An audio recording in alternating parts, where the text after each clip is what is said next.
I had been looking forward to this trip for months. After the chaos of my last year, this cruise was supposed to be my reset button. 7 nights on Eden Mirage, one of the biggest luxury cruise ships in the world, and I would finally breathe again. I remember standing in line at the port, the salty breeze brushing across my face, clutching my boarding pass like it was a golden ticket.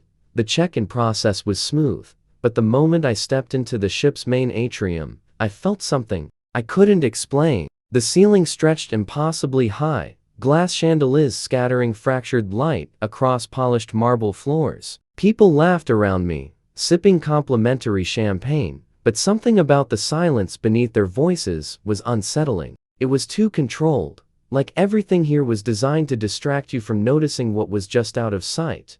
I found my way to the reception desk to confirm my cabin number. 7642, I said, sliding my boarding pass toward the attendant. The young man smiled politely, but paused for just half a second too long before typing on his computer. Ah, yes. Cabin 7642. Take elevator C, deck 7. Just follow the signs, he said with a rehearsed tone. His eyes didn't meet mine. I brushed it off and headed toward the elevators. The doors opened, and I stepped inside with a group of other passengers, most heading to the lower decks where the main restaurants were located. When the elevator stopped at deck 7, I got out. Alone. The hallway was quiet, lined with pristine white walls and soft carpeting that muffled my footsteps. But when I glanced at the small map mounted near the elevator, I froze. The printed layout of deck 7 didn't list cabin 7642. It skipped from 7641 to 7643. I stared at the diagram,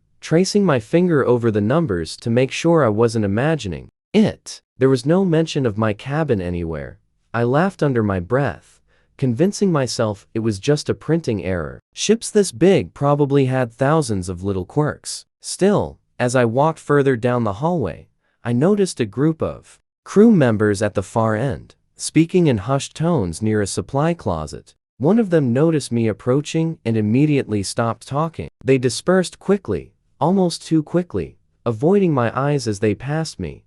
I finally reached a narrow corridor at the end of the hall. The lights overhead flickered once, then steadied. At the very end of this dim passage, there was a door. My keycard beeped green when I slid it in, unlocking the cabin. Inside, everything seemed normal at first glance. 2 twin beds pushed together, a compact bathroom, neatly folded towels, and a welcome brochure on the desk. But the air inside felt wrong, heavy somehow, like the room hadn't been opened in years. I set my bag down and sat on the edge of the bed, telling myself I was imagining things. That night, as I lay in bed listening to the distant hum of the ship's engines, I thought I heard soft footsteps in the hallway outside. Slow, deliberate, one after the other. I sat up, heart pounding, but when I opened the door, the corridor was empty.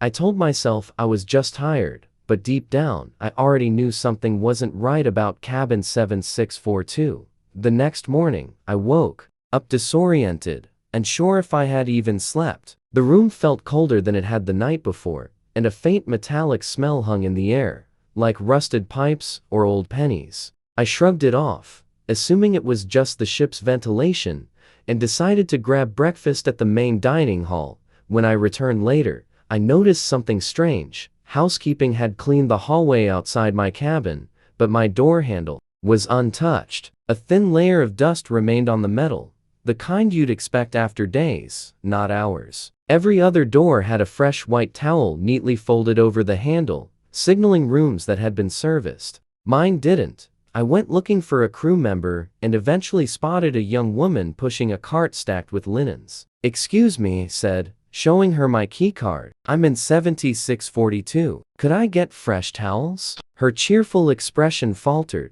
For a moment, just briefly, before she nodded stiffly. "I'm sorry, sir, but 7642 is not on my list. Are you sure that's your cabin?" "Yes," I said firmly. "I checked in yesterday. 7th deck, end of the hall." She hesitated, glancing toward the hallway behind me like she was trying to remember something. Then, in a lowered voice, she said, "Sir, there is no 7642 on this deck. She quickly pushed her cart away before I could ask anything else. I stood there in silence, my chest tightening. I pulled out my phone and opened the ship's digital map on the cruise app. Just like the printed version near the elevator, it skipped from 7641 straight to 7643. My cabin wasn't listed anywhere. When I returned to the room, I noticed another detail I hadn't before. The doorframe didn't match the rest of the hallway. The paint was a shade darker, almost as if the door had been replaced recently.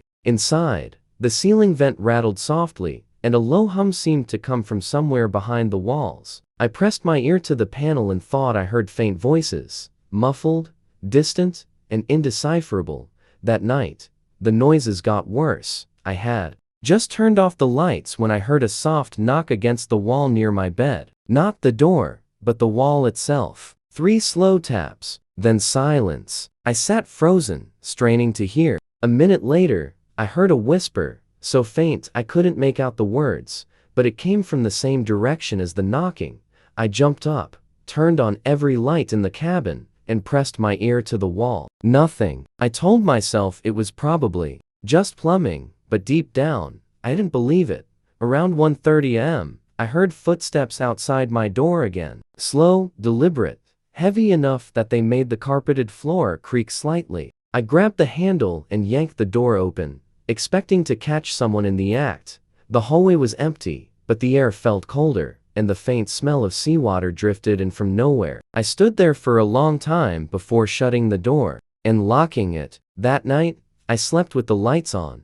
By the time the third night arrived, exhaustion was catching up with me. Every creak, every hum of the engines, every unfamiliar sound sent my nerves into overdrive. I spent most of the day walking the ship, trying to lose myself in crowds of tourists sipping cocktails by the pool or laughing at magic shows in the theater. But even surrounded by people, I couldn't shake the feeling that someone was watching me. When I returned to cabin 7642 that evening, something felt off the moment I opened the door. My duffel bag, which I had left zipped and tucked neatly against the wall, now sat half open on the bed. Inside, my clothes were unfolded, pulled apart, as though someone had been searching through them. I froze in the doorway, heart pounding, scanning the corners of the room. The lights were on. The bathroom door was ajar. The air was thick, warm, and stale, as if someone had been sitting there moments before.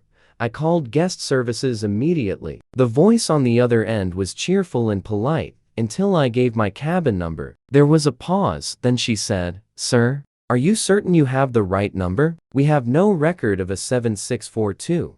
My throat went dry. "I'm standing inside it right now," I said firmly. Another pause, longer this time, followed by, "One moment, please." A faint click, then silence. After nearly a full minute, the line went dead. That night, I decided to stay awake as long as possible. I turned on the TV, muted it, and sat up in bed, waiting. Around 2 o'clock a.m., heard the knocking again, but this time it wasn't muffled. It was sharp and deliberate, directly against the wall behind the headboard. 3 knocks. A pause. Then 2 more. I pressed my ear against the wall and listened closely. Faint whispers followed, clearer than ever, though still too quiet to understand. My skin crawled as I realized the voices were coming from inside the walls, not from the adjacent cabin. I grabbed the bedside lamp and shined it along the baseboards, half expecting to see a vent or panel I had missed before. There was nothing. Smooth wall, perfectly painted. No reason for anyone to be behind it. Sometime after 3 o'clock a.m., I drifted into an uneasy sleep. I don't know how long I was out before something woke me. A sensation, soft and warm, brushed across my cheek. My eyes snapped open, and I froze. I could hear breathing, slow, steady, and far too close. I fumbled for the lamp, flicked it on, and scanned the room. Empty. The door was locked. The bathroom door still ajar. The curtains gently swayed from the air vent, but the air smelled different now, damp, salty, almost like standing at the edge of a storm. I didn't sleep again that night. By morning, I couldn't ignore it anymore. Something was wrong with cabin 7642. Something was wrong with this ship. I didn't leave my cabin much on the 4th day. My body felt drained, my thoughts tangled, and my nerves frayed beyond reason. I kept the curtains drawn and the lights on, trying to convince myself that if I ignored whatever was happening, it would eventually stop. But ignoring it didn't help. In the afternoon, I finally went back to guest services, determined to get answers. The same woman from before stood behind the counter, her smile carefully rehearsed. I slid my keycard across the desk and said, "Cabin 7642. Something is wrong with it." Her eyes flicked down at the card, but she didn't pick it up. She glanced around quickly, as if making sure no one else could hear us, then leaned forward and lowered her voice. "Sir, there is no cabin 7642 on this ship," she whispered. "There never has been." Before I could respond, another staff member appeared from a doorway behind the counter. The woman straightened instantly, forced a smile, and excused herself. The man stepped forward and said, "If you're having trouble finding your room, sir, I'll have someone escort you there." His tone was final. It wasn't an offer, it was a dismissal. I turned and walked away without saying another word. That night, I tried to sleep with the lights on again, but sometime after 2 a.m., I woke to the sound of my door unlocking. A slow, deliberate click. My breath caught in my throat. I sat up, staring at the handle, but it didn't move. The door stayed shut. I climbed out of bed, approached the door, and pressed my ear against it. Silence. Then, faintly, I heard something dripping just outside. I opened the door cautiously, half expecting to see someone standing there, but the hallway was empty. That was when I noticed the footprints. Wet, bare footprints stretched across the carpet, starting from my door and trailing down the hallway toward the far end. I touched the carpet. It was damp. My pulse thudded in my ears as I followed the prints slowly, each step heavier than the last. The hallway lights flickered above me as I reached the end. The footprints stopped at a heavy metal door marked "Restricted Crew Access Only." I hesitated, debating whether to turn back, but something inside me needed to know what was behind that door. I gripped the handle. It was cold and slick, as though condensation coated the metal. When I pushed it open, a rush of damp air swept over me, carrying the strong smell of seawater. A narrow stairwell spiraled downward, lit by a single flickering bulb. I descended, one step at a time. With each step, the sound of rushing water grew louder, echoing faintly off the metal walls. I reached the bottom and found myself in a long corridor lined with pipes, the floor damp beneath my shoes. At the very end of the corridor, the footprint stopped abruptly in front of a small, unmarked door. I reached for the handle, but before I could touch it, the lights above me cut out. The darkness was total. Somewhere ahead, in that pitch-black corridor, I heard breathing again. Slow, steady, and close enough that I felt warmth against my face. I stumbled backward, heart hammering, groping blindly for the stairwell. The rushing water roared louder now, deafening, drowning out my own thoughts. The floor beneath me felt wet, almost submerged. Panic clawed up my throat as I scrambled back toward the stairs. I don't remember climbing them. I don't remember making it back to the hallway. The next thing I recall is waking up in my cabin hours later, drenched in seawater. My keycard missing from the nightstand. When I went to report what happened, guest services insisted once again that there was no cabin 7642. When I asked to be reassigned, the attendant stared at me and said my name wasn't on their passenger list at all. I checked the mirror above the desk before leaving. There was condensation across the glass, and scrawled into the fog with a fingertip were 3 words I will never forget: "Don't follow them." I booked the cruise on a whim, thinking a few nights at sea would help me reset. The Aurora Serenade wasn't as large as some of the other ships I had seen online, but it had good reviews, and I liked the idea of something quieter, more personal. The terminal buzzed with the usual chaos: luggage rolling, kids running around, families taking photos near the gangway. I felt strangely out of place traveling alone, but the thought of 4 days disconnected from reality calmed me. The boarding process was smooth, and soon I found myself stepping into the grand atrium of the ship. A soft piano melody played over hidden speakers, blending with the low murmur of conversations. Warm lighting reflected off polished wood panels, and the smell of fresh varnish and ocean air mixed in a strangely comforting way. I checked in at guest services, where a cheerful woman handed me my keycard. Cabin 533, Deck 5, she said with a smile. Dinner service begins at 7. I thanked her and made my way to the elevators. Deck 5 was quieter than I expected. The hallway stretched endlessly in both directions, the muted carpeting soft underfoot, and the faint scent of cleaning supplies lingered in the air. My cabin was near the end of the corridor, and as I walked, I noticed a single door slightly ajar. Cabin 531. It was dark inside, no light spilling through the gap, but I thought nothing of it and continued on. That night, after exploring the upper decks and grabbing dinner, I returned to my cabin around midnight. The hallway was nearly silent, except for a faint mechanical hum in the distance. As I passed cabin 531 again, I froze. The door was still slightly open.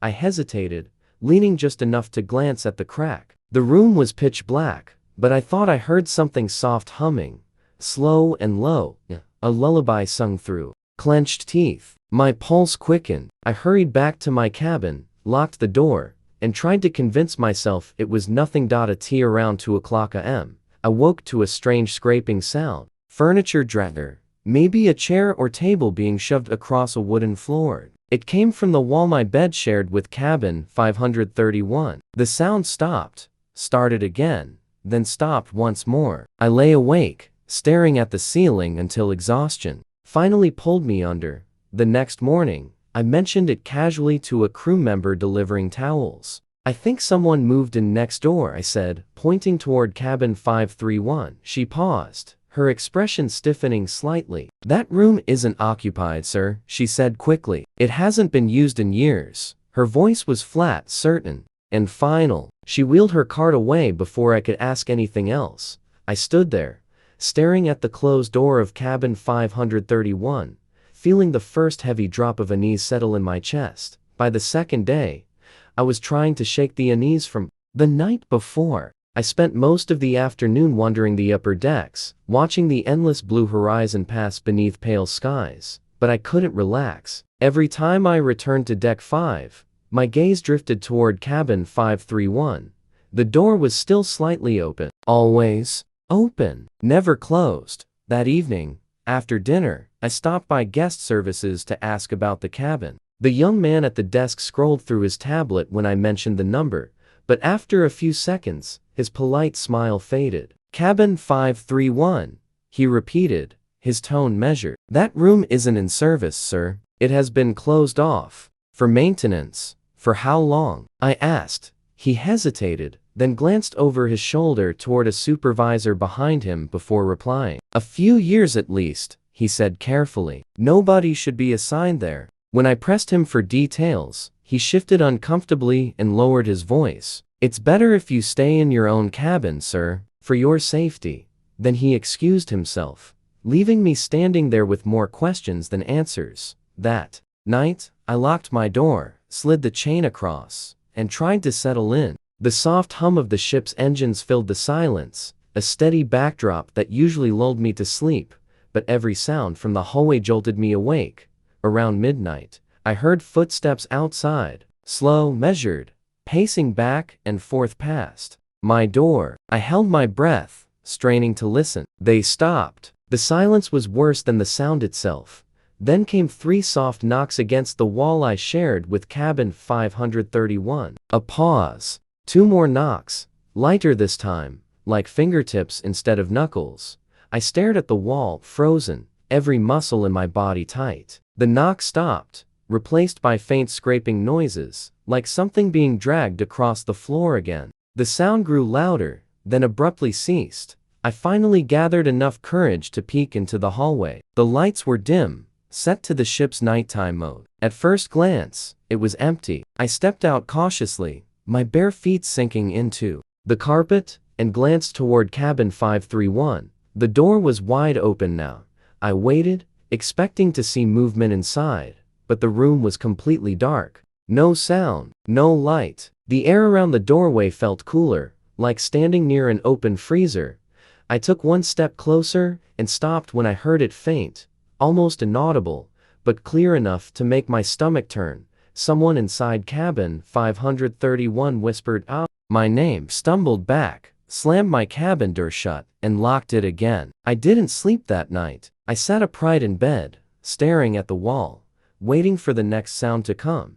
I woke the next morning with a pounding headache and bloodshot eyes. Sleep had been impossible after what I heard outside my door. Every sound on the ship felt louder now: the engines, the distant clatter of dishes, the muffled voices of families laughing in their cabins. All of it blended into a restless noise that made my chest feel tight.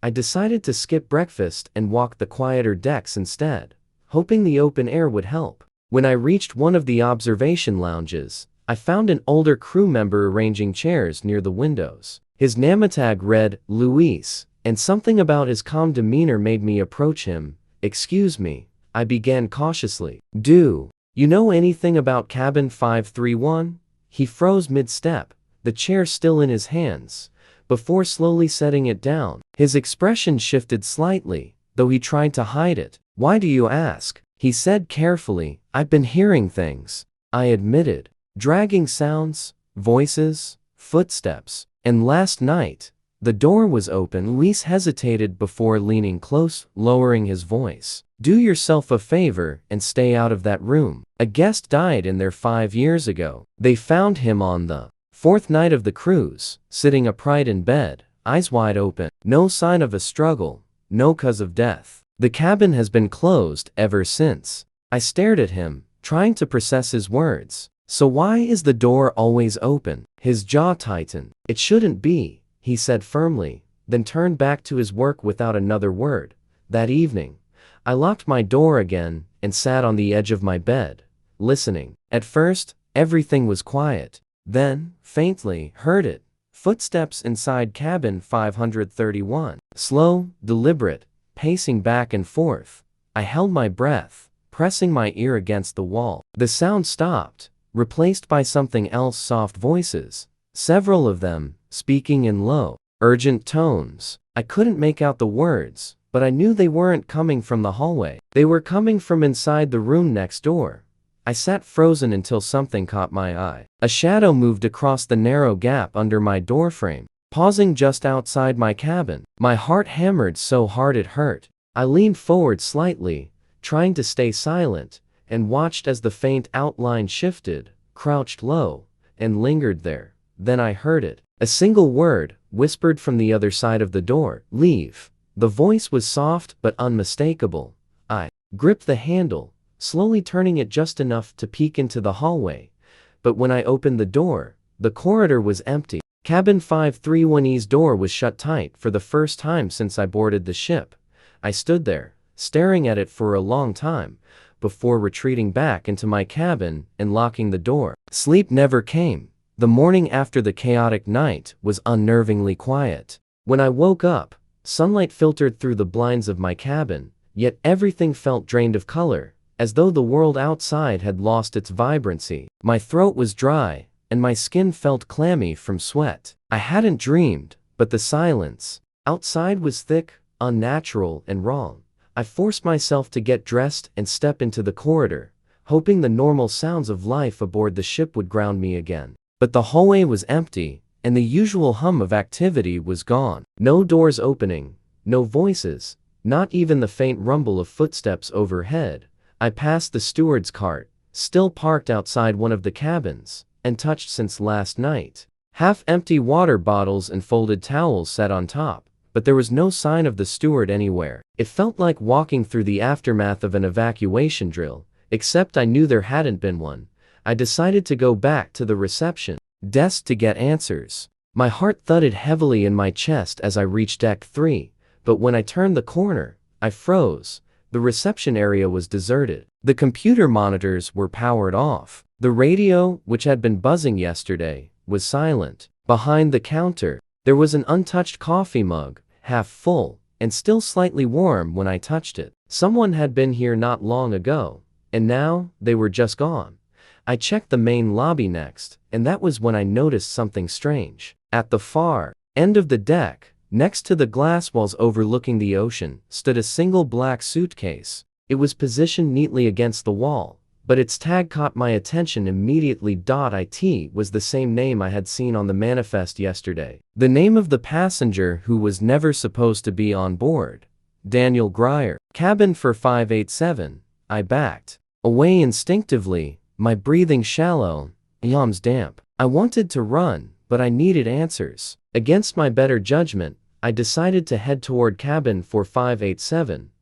The route there took me into the lower residential deck, an area I hadn't visited before. The corridor was darker than the others, lit by weak overhead bulbs that flickered in irregular intervals. The air was heavier here, and there was a faint, sour odor lingering like damp fabric. My footsteps echoed faintly as I approached the cabin. When I found it, I hesitated. The door was ajar, swaying slightly as though a breeze had pushed it open, though I couldn't feel any air movement in the corridor. The number plate beside the door read 4587, but the doorframe looked wrong, slightly warped, as if it had been forced open repeatedly.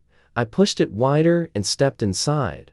The cabin was dark, curtains drawn tightly, and the smell of stagnant seawater hit me immediately. It wasn't the fresh salt of the ocean, but something older, fouler, like mildew and rust mixed together. My hand trembled as I reached for the switch, but when the lights came on, I wished they hadn't. Inside the cabin were stacks of neatly folded clothing on the bed, a leather duffel bag unzipped on the floor, and a pair of shoes by the nightstand. Everything looked like it belonged to someone who had just stepped out for a moment. But there was one problem. The mirror above the dresser had been shattered. Long, jagged cracks ran across the glass like veins, and in the largest shard, I thought I saw something moving. I turned, but the room was empty. Then I heard it. A faint sound behind me, like wet fingertips brushing against metal. I spun around, and my eyes landed on the bathroom door. It was closed, but droplets of water were pooling at the base, seeping out onto the carpet. I reached for the handle slowly, feeling my chest tighten with dread. I opened it just enough to peek inside. The bathroom light was on, and the small space was filled with steam. The shower was running at full blast, but the tub was empty. Above the sink, etched into the fogged mirror, were 3 words drawn with a wet fingertip: I never left. Before I could process what I was seeing, a loud metallic groan reverberated through the walls, deep and rumbling, like the hull of the ship itself was straining under immense pressure. The lights flickered violently, and I stumbled back, nearly tripping over the duffel bag. I bolted from the room, heart hammering, and sprinted down the corridor toward the stairwell. But when I reached the top and looked back one last time, I saw the cabin door slowly closing on its own, and through the narrow crack before it sealed shut, I swear I saw someone standing inside.